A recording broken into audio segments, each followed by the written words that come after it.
پھر تو اگر یہ درجات کے بلند ہونے ہی کا قصہ ہے تو حضور میں تو پھر سب سے اعلیٰ درجے کا شخص ثابت ہو جاؤں گا.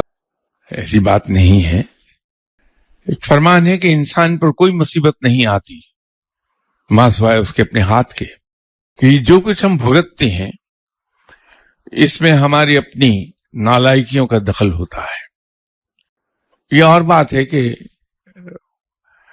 مجھ جیسا آدمی اپنے آپ کو تسلیوں دیتا ہے کہ یہ میرا ٹیسٹ ہے، امتحان ہو رہا ہے، اور اس کے بعد میں تو ولایت کے بڑے اونچے مقام پر چلا جاؤں گا.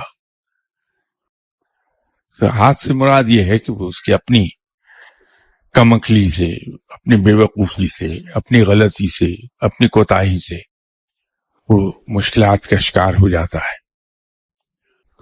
اور ایک اور چیز جو کام کر رہی ہوتی پس پردہ، وہ گردش ایام ہے کہ جو رب نے فرمایا کہ ہم لوگوں کے درمیان دنوں کو پھیرتے رہتے ہیں. وہ ایک ایسی چیز ہے جس پہ انسان کا کوئی اختیار نہیں ہوتا.